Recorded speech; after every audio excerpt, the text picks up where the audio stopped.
O sige, ito yung look ko kapag magpupunta ko sa party na hindi ako invited. Char! Disclaimer lang mga mima ko, hindi ako pro pero I'm trying my best. Charit! Kapag skin prep lang ako and magpa-primer naman ako from Shawil.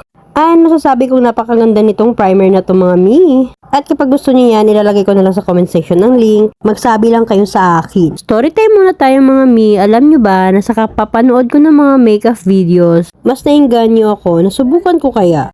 At gamit ko naman itong O2O na foundation. At palagi akong napapasabi na baka hindi ko kaya at magmukha lang akong katawa-tawa. Ang gamit ko nga palang foundation brush is from Lishu. And then, ayun nga, trinay ko siya. Sabi ko naman, walang mawawala. Kaya gamit ko naman itong eraser concealer from Maybelline. Ang ganda niyan mga mi. Tapos nag-aalangan pa nga ako kasi hindi ko alam kung ano yung pagkasunod-sunod. Until now pa naman, inaaral ko pa rin siya. Kasi di ba nga, hindi naman natin matututunan kung hindi natin susubukan. Talagang nangitim talaga ako nung umuwi ako sa amin, no? Ang layo, mga mima! Next naman is nag-contour na ako para naman hindi magmukhang chabilita ang ating mukhers. And may mabalik tayo sa kwento ko nga. Noong nag-decide ako na magbe-makeup ako is nagdahan-dahan na akong magbili ng magagamit ko sa pag-makeup. Ang gamit ko naman madalas sa liquid blush is itong Size Lady in the shade 01. Kunti lang dapat mga mimo ko dahil napaka-pigmented. Although blendable naman siya, kaya okay lang. Tapos ang ginagawa ko is nanonood ako ng mga pwede kong maging inspo. Tapos yun nagagayahin ko. Ito nga pala yung gamit ko na loose powder. Napakaganda yan mga mi. Hindi ka talaga magmamantika. Then yun na nga, bago ako mag-start is masasabi muna ako, bubulong muna ako na sana magawa ko. Although hindi ko siya magagawa ng eksakto talaga kasi syempre hindi naman kami magkamukha, magkaiba naman kami ng shape ng mukha. Lahat magkaiba no. Pero yun nga, nakakatuwa kasi nakukuha ko naman siya kahit papaano. Tapos habang tumatagal, nakakapag-makeup na ako kahit wala akong inspo. Na para bang gandang-ganda ako kahit hindi naman para sa iba. So far, hindi din man ako nagmumukhang clown.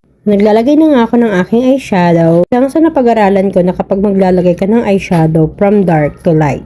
Depende ha kung ano yung look na ginagawa mo. Basta yun na isa sa mga natutunan ko. At isa din sa pinaka-kinakabahan ako is yung kapag nagme-makeup ako na hindi pa siya tapos. Natatakot ako na baka hindi siya magiging maganda ang kakalabasan. Pero ang kinagandahan lang din is habang nag-makeup ako, nagkakaroon ako ng iba't ibang idea kung paano, ano ang magiging look ko. Kapag nakikita ko na dahan-dahan yung nagiging resulta, is natutuwa naman ako. Tapos dyan ako magiging proud sa sarili ko. Sa isip ko, napapasabi ako nung galing mo naman, natututo ka na. Yung bang tipong sinasana all mo lang, ngayon ginagawa mo na. Gamit ko nga pangkilay dyan is yung brow gel ng Shiglam. Ang ganda niyan mga mi. And din isa din sa mga natutunan ko is kapag magme-makeup ka, dapat hindi lang basta-basta yung mga makeup para maganda yung kalalabasan ng magiging makeup look mo. Well, yung mga pro naman o magagaling talagang mag-makeup, kahit hindi naman talagang mamahalin yung mga makeup nila is nagagawan nila ng look.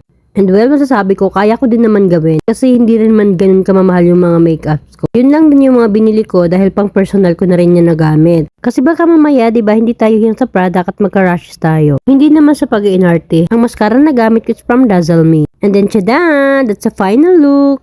Yan yung walang ilaw. At ito naman yung may ilaw. At ang gamit kong setting spray is from Ice Love. Ang ganda niyan mga mi. Yun lang. Bye-bye!